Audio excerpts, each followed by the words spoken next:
Shalom, bien-aimés dans le Seigneur, chers frères et sœurs internautes, nous vous souhaitons une excellente journée, nous souhaitons une excellente soirée, si c'est pendant la soirée que vous allez visionner cette vidéo, que le Seigneur vous bénisse. Nous allons prier pour pouvoir partager la parole de Dieu en cet instant. Prions le Seigneur. Éternel Dieu des armées, toute la gloire est à toi. Nous voici maintenant, Seigneur, comme un instrument entre tes saintes mains, et laisse que ces moments soient un moment béni, et que toute la gloire te revienne. Au nom de Jésus, nous avons prié. Amen. Nous vous souhaitons de très bonnes conditions d'audition, mais également de visionnage de cette prédication que nous voulons partager avec vous. Bien-aimés dans le Seigneur, ce n'est pas au hasard que Dieu nous parle. Et quand Dieu nous parle, c'est pour un but bien précis. C'est ainsi, je vous encourage à suivre attentivement la parole que Dieu a mise en nous.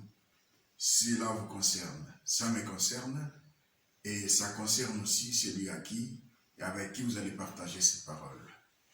Nous allons lire notre texte de Esther. Nous lisons dans Esther au chapitre 6. Esther 6, nous voulons partager sur quelques bénéfices de la prière. Quelques bénéfices de la prière. Nous lisons dans Esther 6, 1 à 11. Esther 6, 1 à 11. Nous lisons au nom de Jésus. Cette nuit-là, le roi ne put pas dormir. Et il se fit apporter le livre des Annales. Les chroniques, on les lut devant le roi, et l'on trouva écrit ce que Mardochée avait révélé au sujet de Bigtan et les Térash, les deux eunuques du roi, gardes du Séul, qui avaient voulu porter la main sur le roi Assuérus. Le roi dit: quelle marque de distinction et d'honneur Mardochée a-t-il reçu pour cela? Il n'a rien reçu, répondirent ceux qui servaient le roi. Alors le roi dit: qui est dans la cour? Aman était venu dans la cour extérieure de la maison du roi pour demander au roi de faire pendre Mardochée au bois qu'il avait préparé pour lui. Les serviteurs du roi lui répondirent: c'est Aman qui se tient dans la cour. Et le roi dit qu'il entre. Aman entra. Et le roi lui dit: que faut-il faire pour un homme que le roi veut honorer? Aman se dit en lui-même: quel autre que moi le roi voudrait-il honorer? Et Aman répondit au roi: pour un homme que le roi veut honorer, il faut prendre les vêtements royaux dont le roi se couvre, et le cheval que le roi monte, et sur la tête duquel se pose une couronne royale. Remettre le vêtement et le cheval à l'un des principaux chefs du roi, puis revêtir l'homme que le roi veut honorer. Les promener à cheval à travers la place de la ville et crier devant lui: c'est ainsi que le roi, que l'on fait à l'homme que le roi veut honorer. Le roi dit à Aman: prends tout de suite les vêtements et le cheval, comme tu l'as dit, et faites ainsi pour Mardochée le juif qui est assis à la porte du roi. Ne néglige rien de tout ce que tu as mentionné. Et Aman prit le vêtement et le cheval et revêtit Mardochée, et il le promena à cheval à travers la place de la ville, et il cria devant lui: c'est ainsi que l'on fait à l'homme que le roi veut honorer. Amen. Bien-aimés, comme je le dis, nous voulons partager sur quelques bénéfices de la prière. Au fait, nous voulons savoir, est-ce qu'il y a-t-il de l'intérêt à prier? Parce que le mot bénéfice vient du latin beneficium. Et beneficium est composé de deux mots, bene et facere. Ça veut dire seulement un bienfait, Ça veut dire seulement un avantage. Alors, y a-t-il de l'avantage ou des avantages en priant? Parce que s'il n'y a pas d'avantage, il faut mieux ne plus prier. Et s'il y a des avantages, alors nous devons persévérer dans la prière. Dans ce texte, nous lisons la suite, parce au dernier verset du chapitre 5, pendant que la reine Esther avait demandé à Mardochée et aux Juifs qui étaient dans la ville des Suzes de prier et jeûner, elle-même, avec ses servantes aussi, avait jeûné et prié pendant 3 jours et 3 nuits. Et la reine était partie vers le roi pour présenter les problèmes. Et la reine avait demandé à ce qu'il y ait encore une autre invitation. Parce qu'elle avait demandé à ce que le roi invite Aman au banquet qu'elle avait préparé. Parce que le roi avait dit à la femme, Esther, demande-moi tout ce que tu veux. Vous pouvez le voir dans le chapitre 5 de Esther. J'avais dit au chapitre 4, c'est là où Esther avait demandé à Mardochée d'aller prier, d'aller intercéder pour elle avec les Juifs de la ville de Suse, parce qu'il y avait un édit royal. Il y avait un décret qui était écrit qui ordonnait à une date précise pour que les Juifs soient exterminés. Donc ce n'était pas quelque chose petit à minimiser, mais c'était une grande réalité pour laquelle il aurait fallu chercher la solution. Alors, ils avaient prié. Bien-aimés, nous allons voir ce que la prière avait produit comme avantage. Nous sommes maintenant au chapitre 6 que nous venons de lire. Mardochée avait fait du bien à l'endroit du roi, parce qu'il avait découvert un complot qui était organisé contre le roi, contre la vie du roi. Il avait dénoncé. Et cela a été écrit dans les chroniques, dans les annales.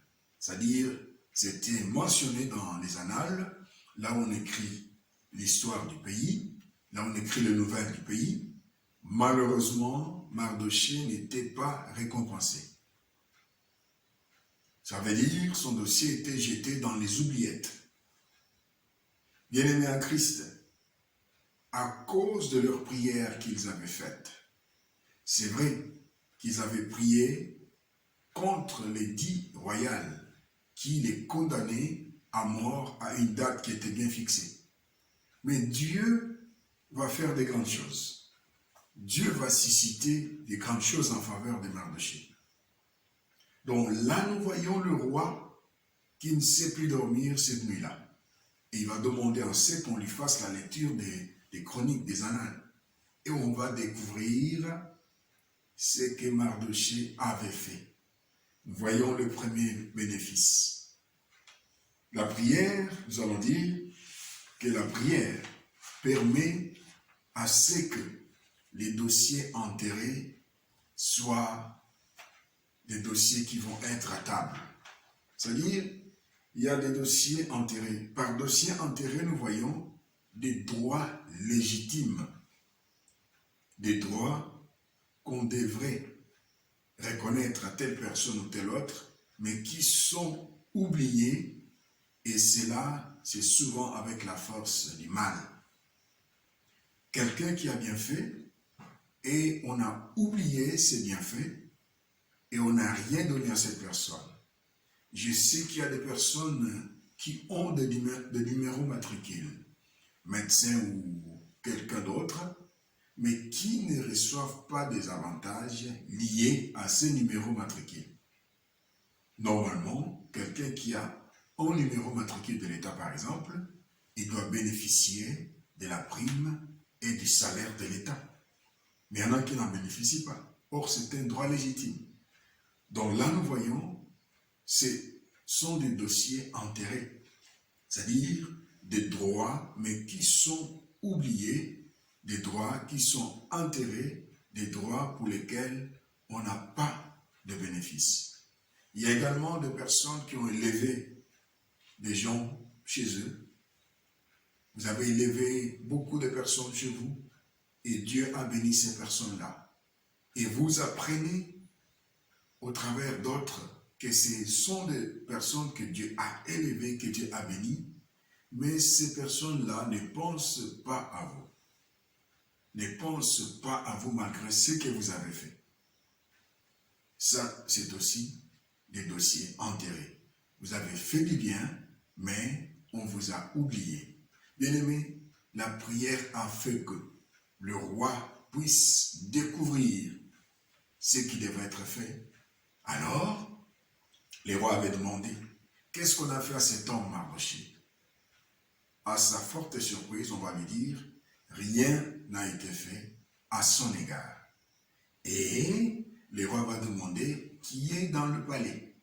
Bien-aimé dans le Seigneur, c'est dans ces moments-là qu'Aman, l'ennemi de Mardochée et des Juifs, venait pour demander au roi à ce qu'il lui livre Mardochée pour qu'il soit pendu au bois. Nous allons voir maintenant le deuxième avantage. Bien-aimé, le deuxième bénéfice, pendant qu'il arriva, le roi va lui poser la question. Aman, comment dois-je honorer celui que je veux élever, celui à qui je veux faire du bien?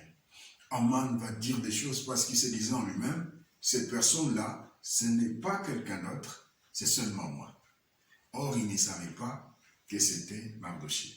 Alors, là, le roi va lui dire, lui obliger même, de pouvoir habiller Mardochée, tel qu'il avait décrit lui-même, et de pouvoir chercher un cheval sur lequel il devait le promener à travers la ville. Là, nous voyons, la prière permet à ce que nos ennemis soient confondus. Il venait pour demander la mort de Mardochée, et Dieu l'avait confondu à cause de leur prière pour que l'ennemi devienne son serviteur. Bien-aimés dans le Seigneur, nous avons beaucoup d'ennemis. Il y a des gens qui cherchent notre mort. Il y a des gens qui cherchent à ce que nous soyons révoqués de manière irrégulière pour qu'ils prennent nos places. Il y a des gens qui cherchent à ce que vous soyez calomniés pour que vous perdiez vos avantages, vos droits. Mais si vous vous mettez toujours à prier, le Seigneur va confondre ces gens. Nous avons vu deux avantages. Premièrement, la prière permet à ce que les dossiers enterrés puissent être des dossiers de préoccupation, c'est-à-dire qu'on puisse se préoccuper de ces dossiers-là. Et nous avons dit que les dossiers enterrés, ce sont des dossiers, ce sont des droits légitimes que les diables empêchent aux gens de bénéficier. Des droits légitimes.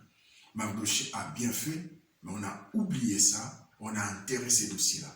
Grâce à la prière, le roi s'était rendu compte de ce qu'il devait faire à l'égard de Mardochée. Et nous avons encore dit que la prière fait en sorte que Dieu confonde nos ennemis. Aman venait pour demander la mort de Mardochée. À sa forte surprise, le roi va lui demander d'honorer Mardochée, d'élever Mardochée. Il était devenu comme un serviteur de Mardochée. Bien-aimés dans le Seigneur, ne négligeons pas la prière. Voilà deux avantages, deux bénéfices de la prière que nous avons partagés aujourd'hui. Avec l'aide du Seigneur, nous allons évoluer avec cet thème. Que Dieu vous bénisse au nom de Jésus-Christ. Amen.